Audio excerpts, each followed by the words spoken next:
Bismillahirrahmanirrahim. Assalamualaikum warahmatullahi wabarakatuh.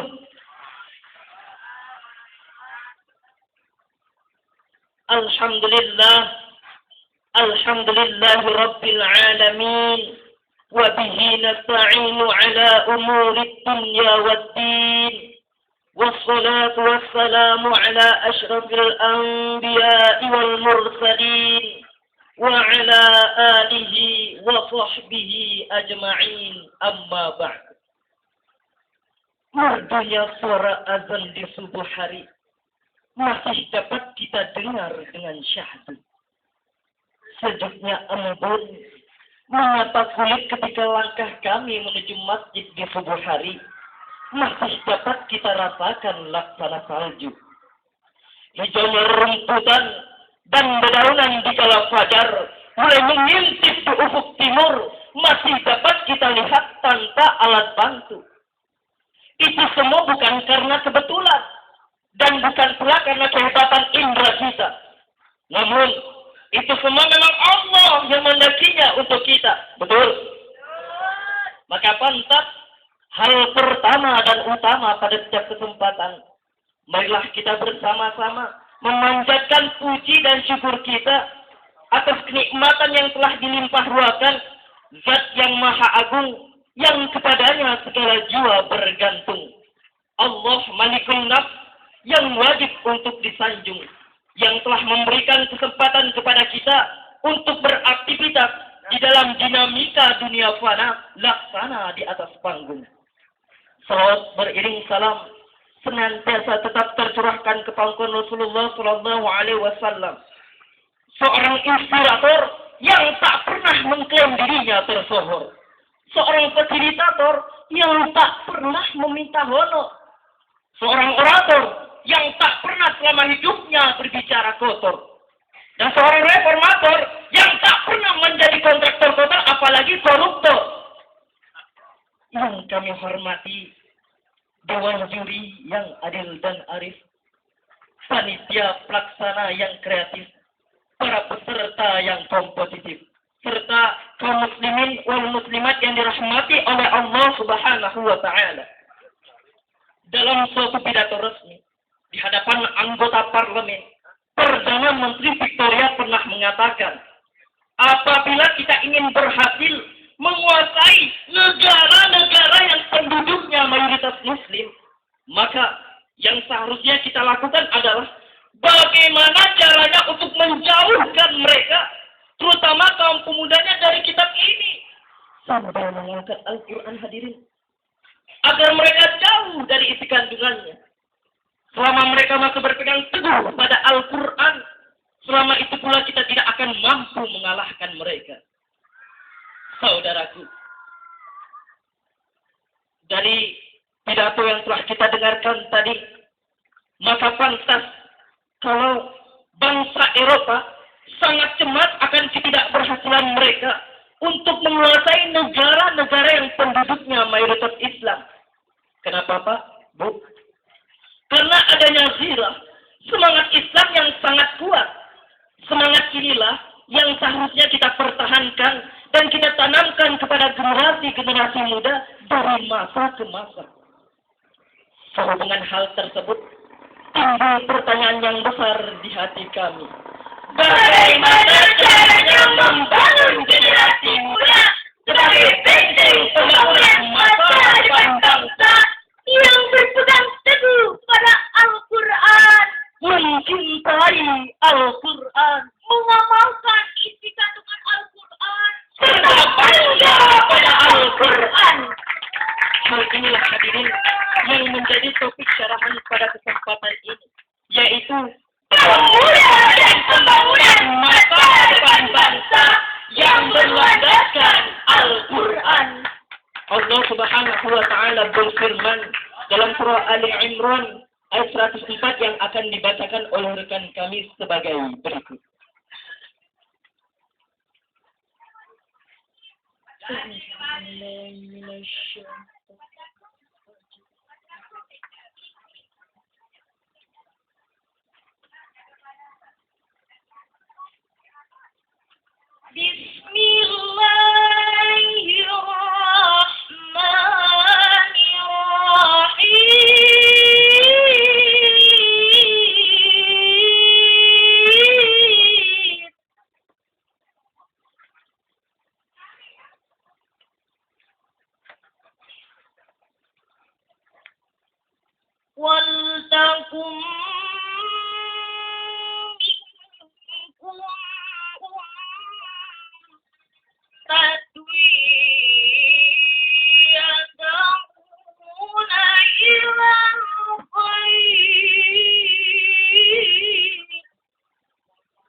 Pengasih lagi Maha Penyayang. Dan hendaklah ada di antara kamu segolongan umat yang menyeru pada kebajikan, menyeru pada yang ma'ruf, dan mencegah dari yang mungkar. Merekalah insan-insan nan beruntung. Ayat yang telah kita dengarkan tadi hadirin merupakan landasan yuridis formal dakwah Islamiyah yang universal. Secara spesifik memerintahkan kita untuk mengambil alih dalam berdakwah, baik itu bil lisan, bil amal maupun bil mal. Menurut Profesor Dr. Muhammad Quraisy Shihab MA dalam kitab tafsir Al-Misbah volume 2 halaman 79 hingga 106 memaparkan makna dan hakikat ayat ini dengan jelas yang secara ringkas dapat diintisarikan sebagai berikut. Bahwa setiap pribadi muslim harus mengemban dakwah Islamiyah untuk alam semesta, pencerahan universal untuk mengimplementasikan nilai-nilai ilahiyah, baik untuk dirinya, keluarganya, dan masyarakat di sekitarnya, hingga terwujud yang namanya rahmatan lil alamin yang komprehensif atau menyeluruh. Dewan Hakim yang kami hormati, hadirin kaum muslimin wal muslimat yang berbahagia. Untuk membangun generasi muda sebagai benteng pembangunan masa depan bangsa yang berlandaskan Al-Quran memiliki ciri-ciri sebagai berikut. Yang pertama, kuat baik secara fisik maupun mental spiritual. Allah Subhanahu wa taala berfirman dalam surah Al-Qasas ayat 26 sebagai berikut. Qalat ihdahuma ya abati ta'jir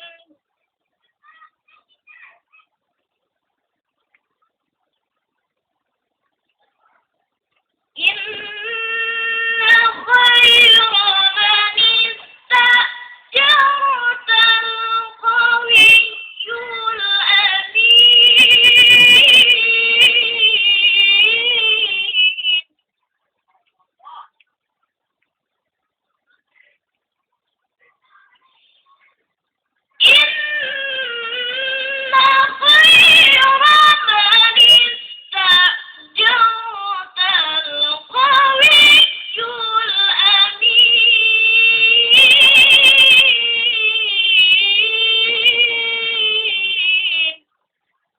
Salah seorang dari kedua wanita itu berkata, "Ya Bapakku, ambillah dia, Musa alaihissalam, sebagai orang yang bekerja pada kita.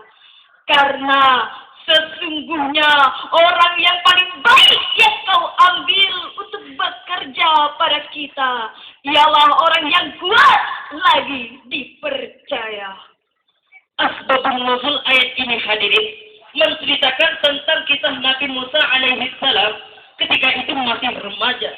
Nabi Musa alaihissalam diangkat oleh Nabi Syuaib alaihissalam sebagai pekerja Nabi Syuaib. Perlu kita ketahui bahwa sosok Nabi Musa alaihissalam adalah figur pemuda yang ideal. Di dalam dirinya terdapat dua sifat yang positif, yaitu kuat dan dapat dipercaya. Menurut Profesor B.J. Habibie, mantan presiden kita, menjelaskan ada 5 kelemahan yang harus kita waspadai pada generasi muda kita saat ini. Yaitu lemah fisik, lemah harta, lemah ilmu, lemah akhlak, dan yang sangat kita khawatirkan adalah lemah akidah. Kenapa demikian? Karena apabila generasi muda kita saat ini akidahnya lemah, akan mudah terpengaruh dengan dampak negatif globalisasi. Sebagai bukti, tidak sedikit para kaum pemuda kita yang terbius budaya mabuk-mabukan, menggunakan narkoba, melakukan tindakan kekerasan di mana-mana, dan bahkan melakukan seks bebas. Na'udzubillah, summa na'udzubillah. Kemudian, ciri yang kedua, yaitu bertakwa kepada Allah Subhanahu wa ta'ala. Allah Subhanahu wa taala berfirman dalam surah An-Nisa ayat 9 sebagai berikut. وَلْيَخْشَ الَّذِينَ لَوْ تَرَكُوا مِنْ خَلْفِهِمْ ذُرِّيَّةً ضِعَافًا خَافُوا عَلَيْهِمْ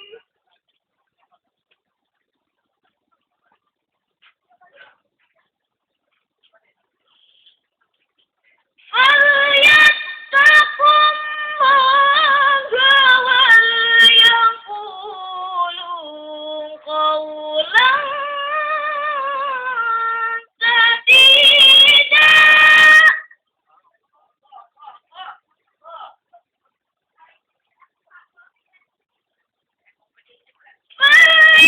فَلْيَتَّقُوا اللَّهَ وَلْيَقُولُوا قَوْلًا سَدِيدًا. صدق الله العظيم. Dan hendaklah takut kepada Allah orang-orang yang meninggalkan di belakang mereka anak-anak yang lemah, yang mereka khawatir terhadap kesejahteraan mereka. Oleh sebab itu, hendaklah mereka bertakwa kepada Allah dan hendaklah mereka mengucapkan perkataan yang benar.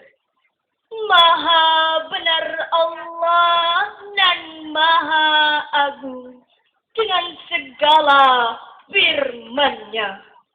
Ayat yang telah kita dengarkan tadi hadirin mengingatkan kepada kita bahwa orang yang bertakwa kepada Allah adalah orang yang takut apabila meninggalkan di belakang mereka generasi-generasi yang lemah.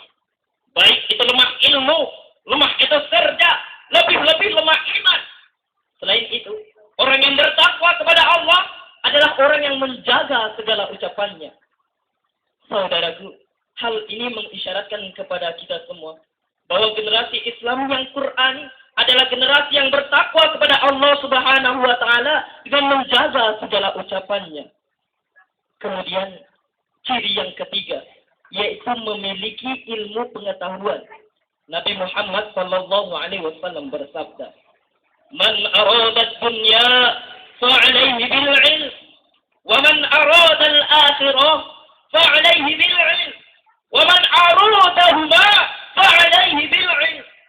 Barang siapa yang ingin menguasai dunia harus dengan ilmu. Barang siapa yang ingin menguasai akhirat harus dengan ilmu. Dan barang siapa yang ingin menguasai keduanya harus dengan ilmu. Sabda Nabi Muhammad sallallahu alaihi wasallam menegaskan kepada kita bahwa ilmu pengetahuan harus dimiliki dan dikuasai oleh generasi-generasi muda kita saat ini untuk membangun marwah Islami. Baik itu ilmu laduni maupun ilmu ukhrawi.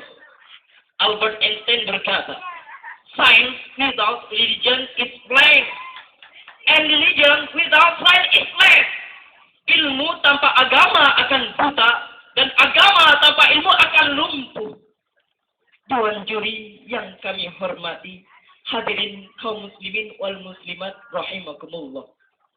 Sebelum kami mengakhiri syarahan pada kesempatan ini, dapatlah kami petik sebuah kesimpulan bahwa untuk membangun generasi muda sebagai benteng pembangunan masa depan bangsa yang berlandaskan Al-Quran memerlukan usaha yang semaksimal mungkin dan sinergi yang sangat kuat dalam memerhatikan ciri-ciri generasi Islami yang sesuai dengan tuntunan Allah Subhanahu wa taala dan baginda Rasulullah sallallahu alaihi wasallam. Dan semoga negara kita menjadi negara baldatun thayyibatun wa rabbun ghafur. Terakhir dari kami, Dengan ilmu hidup menjadi mudah. dengan seni hidup menjadi indah. Dengan cinta